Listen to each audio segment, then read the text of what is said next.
फट बड़ी खबरों में आपका स्वागत है। इससे पहले आप न्यूज को कहां से देख रहे हैं हमें कमेंट्स में बताना बिल्कुल न भूलें। साथ ही वीडियो को लाइक और चैनल को सब्सक्राइब भी करें।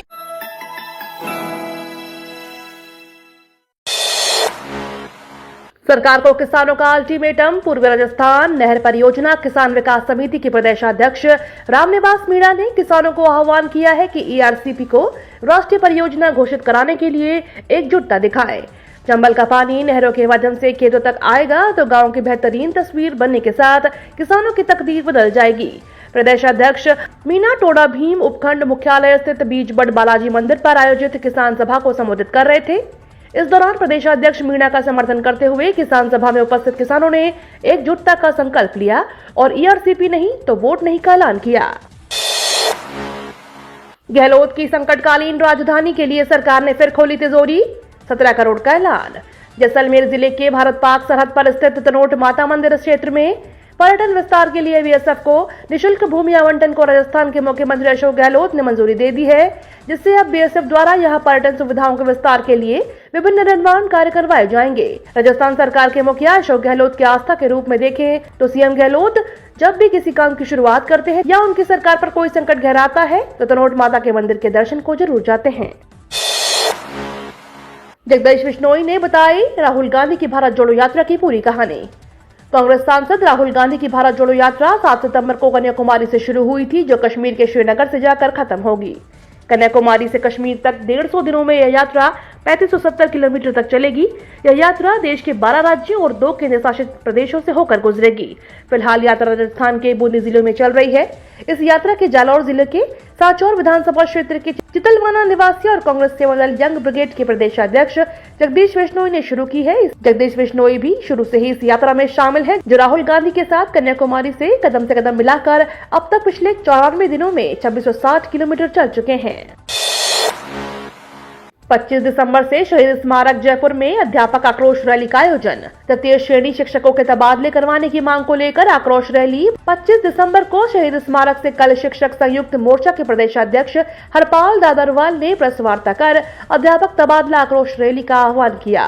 सरकार तृतीय श्रेणी तबादला पर कोई सकारात्मक पहल नहीं करती है तो संयुक्त मोर्चा प्रदेशाध्यक्ष हरपाल दादरवाल 25 दिसंबर से आमरण अनशन पर बैठेंगे, जिसका राज्य सरकार जिम्मेदार होगी। वनरक्षक भर्ती परीक्षा में 2 से 3 मिनट की देरी हुई तो नहीं मिला प्रवेश। वनरक्षक भर्ती परीक्षा 2022 देने अजमेर पहुंचे अभ्यर्थी स्कूल प्रबंधन की लापरवाही का शिकार हो गए। समय पर स्कूल नहीं पहुंच पाए, जिसके कारण उन्हें परीक्षा देने से वंचित रहना पड़ा। अजमेर के फाई सागर रोड पर स्थित ब्राइट इंडिया पब्लिक स्कूल में परीक्षा देने के लिए नागौर सहित अलग अलग स्थानों से परीक्षार्थी सर्दी के मौसम में पहुंचे थे, जहां उन्होंने रोते बिलखते मीडिया से बातचीत करते हुए स्कूल प्रबंधन से भी परीक्षा देने के लिए अनुमति मांग रखी थी। लेकिन स्कूल प्रबंधन ने परीक्षा देने के लिए बनाए गए नियमों को लेकर उन्हें अवगत कराते हुए परीक्षा से वंचित किया गया। परीक्षार्थियों का कहना है कि वह समय पर ही पहुंच गए थे, लेकिन घंटों तक स्कूल की तलाश ही करते रहे। उन्हें स्कूल की जानकारी कहीं से भी नहीं मिल पा रही थी। इसी महीने आएगी किसानों के खाते में 13वीं किश्त। किसानों के बैंक खातों में अब तक 12 किश्त केंद्र की मोदी सरकार डाल चुकी है। ऐसे में लाभार्थियों को अब 13वीं किश्त का बेसब्री से इंतजार है। मीडिया रिपोर्ट्स की माने तो दिसंबर महीने में आखिर में 13वीं किश्त को सरकार किसानों के खाते में डाल सकती है। हालांकि आधिकारिक घोषणा इस बाबत अभी तक नहीं की गई है। पीएम नरेंद्र मोदी ने करदाताओं को किया आगाह। पीएम नरेंद्र मोदी ने आज नागपुर की धरती से विरोधी दलों पर जमकर निशाना साधा। उन्होंने कहा कि आमदनी अठन्नी और खर्चा रुपया वाली नीति देश के लिए घातक है और ऐसा करने वाले नेता और राजनीतिक दल देश को अंदर से खोखला कर रहे हैं। पीएम मोदी ने टैक्स पेयर्स से उन नेताओं को एक्सपोज करने का आग्रह किया। पीएम मोदी ने यह भी कहा कि हमने दुनिया के तमाम देशों को आमदनी अठन्नी और खर्चा रुपया वाली नीति के चलते तबाह होते देखा है। राजनीतिक स्वार्थ के लिए पैसे लुटाना गलत है। हमें मिलकर देश को इस कुनीति से बचाना है। केंद्रीय स्वास्थ्य मंत्री डॉक्टर मनसुख मांडविया बोले 2023 में 1 लाख होंगी एमबीबीएस की सीटें। केंद्रीय स्वास्थ्य मंत्री डॉक्टर मनसुख मांडविया 2 दिवसीय वाराणसी दौरे पर हैं। इस दौरान उन्होंने मेडिकल परीक्षा की तैयारी कर रहे छात्रों को एक खुशखबरी दी है। उन्होंने कहा कि लोगों तक बेहतर स्वास्थ्य सुविधाएं पहुंचाने के लिए चिकित्सकों की संख्या बढ़ाने के लिए निरंतर प्रयास हो रहे हैं। देश में इस समय 96,000 एमबीबीएस की सीटें हैं। अब अगले साल तक इसकी संख्या 1 लाख हो जाएगी। चिकित्सकों की कमी निरंतर दूर करने की दिशा में कार्य हो रहे हैं। केंद्रीय स्वास्थ्य मंत्री ने कहा कि देश में 5 से 6,000 की आबादी पर हेल्थ एंड वेलनेस सेंटर की नींव रखी जा रही है। राजस्थान में मिले कॉपर के नए भंडार के संकेत। कॉपर खनन के मामले में पहले से ही देश नंबर 1 स्टेट राजस्थान में फिर खुशखबरी आई है। राजस्थान खेतड़ी कॉपर माइंस के बाद अब भीलवाड़ा के चांदगढ़ में कॉपर के अथाह भंडार मिलने के संकेत मिले हैं। राजस्थान की खनिज खोज विंग को बहुत ही कम गहराई पर तांबे के बहुत अच्छे सैंपल्स मिले हैं। एक्सप्लोरेशन के शुरुआती दौर में ही आयरन के साथ ही कॉपर के भंडार मिलने के संकेत मिले हैं। विभाग की ओर से गत 22 अगस्त को भीलवाड़ा के चांदगढ़ में आयरन के लिए 3500 मीटर ड्रिलिंग का कार्य आरंभ करवाया गया था, जिसमें अधिकतम 100 मीटर गहराई के 35 बोर होल कार्य प्रगति पर हैं।